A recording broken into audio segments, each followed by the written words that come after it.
Di Muhammadiyah itu nggak mempersoalkan kunut. Saya belum pernah temukan ada orang Muhammadiyah di Majelis Tarji menfatwakan kunut bid'ah, tak ada. Kecuali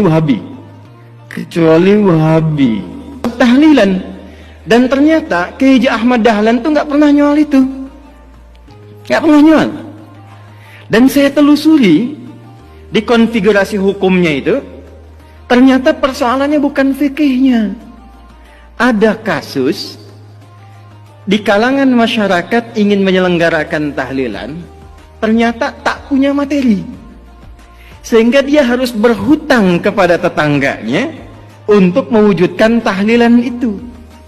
Lalu saya bermula kembali melihat, ternyata dulu hubungan Kiai Dahlan dengan Kiai Haji Muhammad Hashim bin Asy'ari Hadratus Syekh itu tak ada masalah di fikih.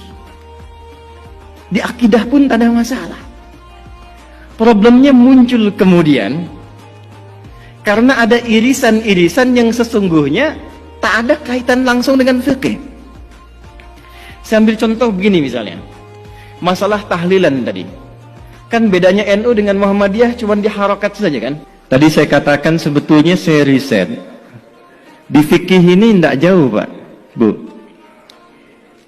Tahlilan misalnya. Bedanya NU Muhammadiyah kan cuma harokat ya.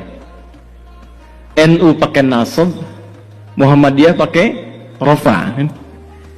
Muhammadiyah jadikan isim, NU menjadikan masdar. Halala yuhallilu tahlilan.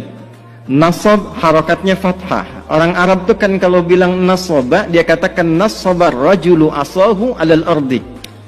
Orang Arab tancapkan tongkatnya dengan kuat sehingga tak goyah. Harokatnya fathah membuka sesuatu.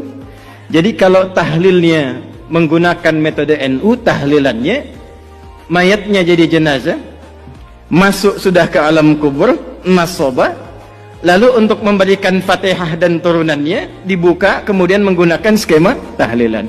Muhammadiyah cuma pakai rofa. Rofa pas ditarik, ya ayat Tuhan nafsul mutmainnah. Makanya Muhammadiyah menggunakan rofa tahlilun, NU menggunakan nasab tahlilan. Dan ternyata Kiai Haji Ahmad Dahlan tuh nggak pernah nyual itu, nggak pernah nyual. Dan saya telusuri di konfigurasi hukumnya itu, ternyata persoalannya bukan fikihnya. Ada kasus di kalangan masyarakat ingin menyelenggarakan tahlilan, ternyata tak punya materi, sehingga dia harus berhutang kepada tetangganya untuk mewujudkan tahlilan itu. Maka keluarlah pertimbangan, kalau tak punya uang jangan dipaksakan sehingga berhutang. Bukan masalah tahlilannya, cuman memang babnya belum selesai. Kalau memang tak punya uang, kenapa Anda tak pinjami atau berikan saja? Kan tuntas babnya gitu ya. Jadi saya kira ada turunan-turunan informasi yang dari atas itu, yang di kalangan elit sudah selesai, ke bawahnya itu tak sama. Kunut misalnya, di Muhammadiyah itu nggak mempersoalkan kunut. Saya belum pernah temukan ada orang Muhammadiyah di Majelis Tarji menfatwakan kunut bid'ah, tak ada. Kecuali Wahabi. Ya, kecuali Wahabi. Tak pernah saya temukan.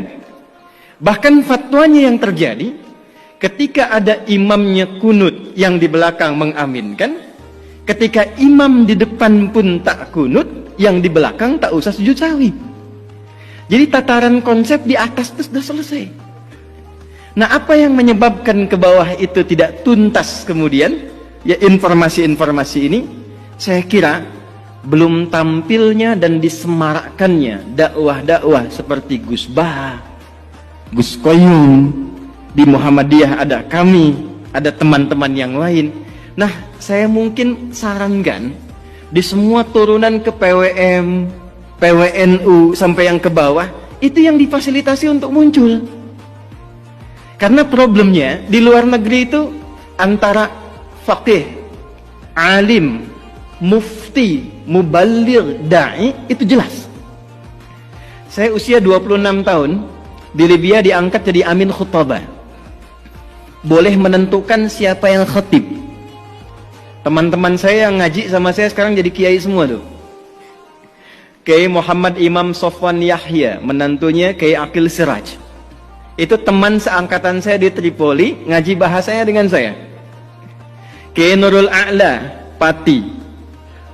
Kemudian ada lagi Kiai Anas Mas'udi, Kiai Muhammad Syamsuddin yang di Madura, yang duduknya kemarin dengan Gus Kautsar di Muktamar 1 Abad NU. Kemudian ada Kiai lagi yang dari Pati, Solah Ulaya. Kemudian ada lagi Tian Kamaludin. Itu teman-teman kita. Pulang dari Tripoli, kita satu generasi membangun kesepahaman. Itu kalau dakwah semua sampai.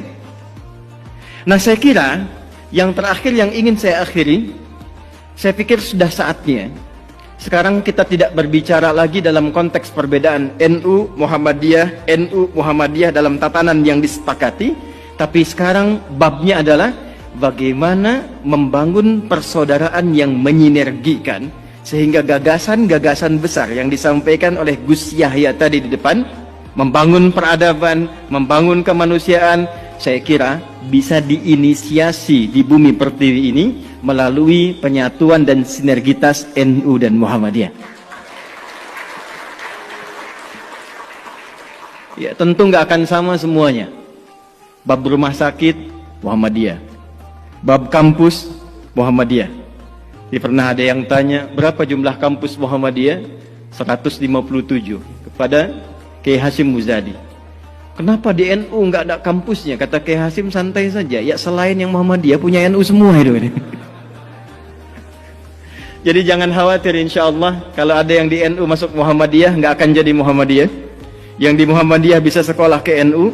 Kalau semua kita saling mengisi, besok-besok insya Allah yang satu lalaran alfiyah, yang satu CDEF GABC. Yang ini kalamuna lafzun mufidun kastaqim wasmun wa fi'lun thumma harfunil kalim wahiduhu kalimatun wal qawlu am wa kalimatun biha kalamun qad yu'am bil jarri wat tanwini wan nida wa al musnadin lismi tamidun hasal bita fa'alti atat wa ya if'ali wa nunik balanna ismun yamjali. Yang ini CDF GABC GABC DFIS G DFIS G ABCIS D ABCIS D FIS GIS A FIS GIS ABCIS DIS E BCIS DIS E FIS GIS AIS B FIS AIS B CIS DIS AIS FIS CIS DIS AIS FIS GIS AIS BIS CIS.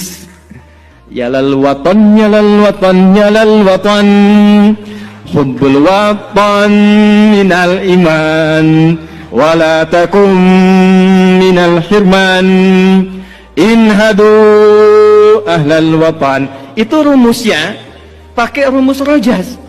Mustaf'ilun, mustaf'ilun, mustaf'ilun, mustaf'ilun, mustaf'ilun, mustaf'ilun. Itu 16 rumus di bahar, Pak. Al-Asma'i ngambil itu jadi sautus sofiril bulbuli hayyaja qalbi thamili al-ma'u wa zahru ma'a zahri lahdul muqali. Ditarik oleh Kiai Haji Wahab Hasbullah jadi yalwatan. Yang ingin saya katakan, betapa hebatnya orang tua kita dulu, bukan hanya pakar di bidang fikih, pakar di bidang tata negara, tapi juga pakar di bidang bahasa. Di semua aspek spektrum keilmuan bisa diterjemahkan dalam konteks